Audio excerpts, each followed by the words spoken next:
Morning friends, day 83, Monday 22nd of June 2020, and we're looking at 2 Corinthians chapter 6 today. That verse 11, is a lovely verse. Paul says, "We have spoken freely to you, Corinthians, and opened wide our hearts to you." I must confess that I had Paul down as a hard-headed individual who didn't suffer fools gladly and was in many ways like a bull in a china shop with the gospel. Now, before you say it, I know that statement was full of cliches and probably, maybe, a bit unfounded. Well, actually, when I read that first verse, I suppose it really is unfounded. You might say that his life was an open book before them within this church, but with them, they weren't prepared to go from page 1 to page 2. Transparency, it appears, is very important to Paul. But what about this whole business of working with or being linked to non-believers, as he talks about here? Now, this church obviously had a problem. I remember telling you in the very first instance about this, about their background within this church. It seems as if some of them have slipped back into their old ways, or at best, they have tried to incorporate some of these old ways into their new ways of going about. And of course, darkness and light don't match.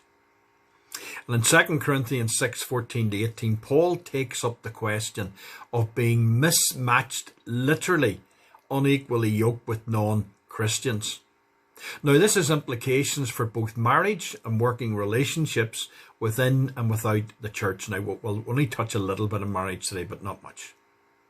Up to this point, Paul has clearly shown the importance of good relationships with the people with whom we work and live.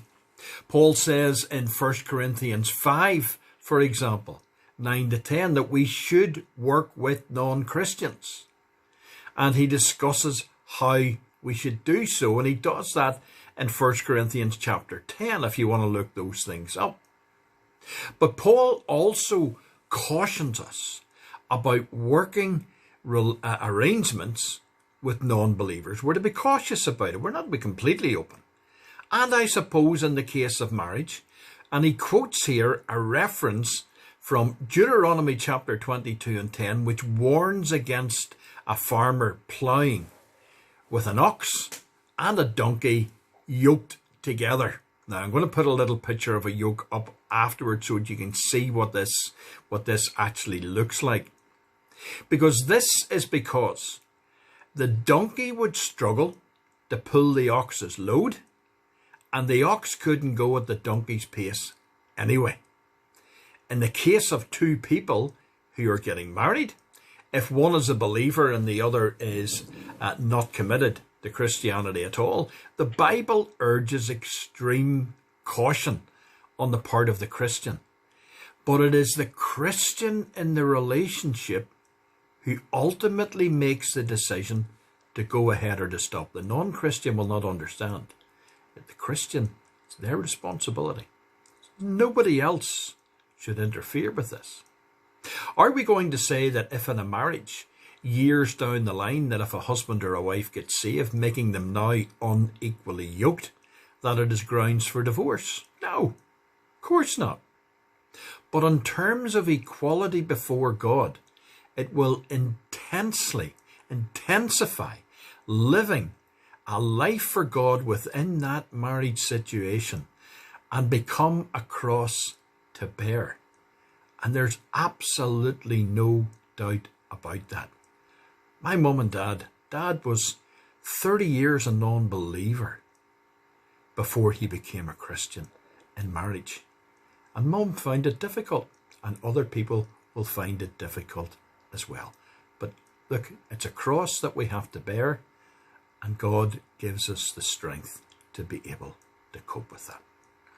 But in 2 Corinthians, Paul seems to be talking about a deeper spiritual reality, advising God's people to be wary of yoking with people who serve lawlessness, darkness, idol worship, and Satan himself. And whilst we're clearly called to love, serve, and to work with non-believers, Paul says not to be unequally yoked with them. But what does it mean to be unequally yoked? What does it mean to be that? A friend of mine contacted me once. He wasn't long a Christian, and he said, "Trevor, I've been offered a job in a hotel in Rathlin." And I said, "Good for you." And I said, "What does that involve?" "Well, when I'm not cooking, I'm behind the bar." Now, it would have been wrong of me not to have said to him, "You shouldn't be working behind a bar. A Christian cannot do that." That's an obvious case of being unequally yoked, as it were, with something. And he dealt with it, and they were able to work with him. But the answer here about being unequally yoked comes from Matthew chapter 11, where Jesus said, "Take my yoke upon you." One part of this yoke is around us, and the other is on Jesus' shoulders. It's a big long piece of wood which fits over the two, and behind it is the cart, and we are the oxen, as it were. And Jesus, like the lead ox in the team, he determines what direction we're going, he determines the pace of what we're going to walk at, and he determines the way ahead. And we have to submit to the lead pull of the plough. Through his yoke, we feel his pull, his direction, and his guidance. By his yoke, he trains us to work effectively as a team together, because it's his yoke that leads us and informs us and alerts us and binds us together. Being yoked to Jesus makes us partners with him in the work of bringing the gospel to the world. No other yoke that would pull us away from the yoke of Jesus could ever be equal to that. So if you're doing something, friends, and you are being pulled in every which way but loose from it, and it's keeping you from church or it's keeping you from your time with God, then something is seriously wrong. Jesus said, "My yoke is easy and my burden is light." Yet the work we are doing with him is no less than the transformation of the world. When Paul tells us not to be unequally yoked in working relationships, he is warning us not to get entangled in work commitments that prevent us from doing the work that Jesus has for us, that prevents us from working in Jesus' yoke. This has a strong ethical element, just like I said about my friend in Rathlin. What partnership is there, says Paul, between righteousness and lawlessness, darkness and light? And Paul says that if the work that we are involved in leads us to harm customers, for example, or deceive paperwork, or mislead employees, or abuse co-workers, or pollute the environment, etc., etc., etc., then we have been yoked into a disobedience of our duties as stewards of God's kingdom. I know what it's like, friends, to have to work 7 days a week and to be told that your job's on the line if you don't, or to sell a product that you know to be inferior to another, but that was your job. There are, however, situations when we just have to be, as Paul was here with his church, transparent and open. I recall quoting for a very large printing order, and I was sent for by the client. It was a lot of money. For my figures at the end of that particular month, this job was essential. I had to have it.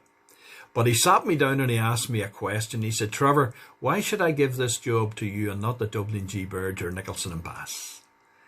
Now, I knew at that point that all the prices must have been the same and that money wasn't going to be the decisive tool on here. And I thought for a moment, and I said that both Birds and Nicholson and Bass would give him an excellent product, a product that he would be absolutely delighted with. I didn't work for these two companies, by the way. But I also said, but our company will do likewise. I got the job.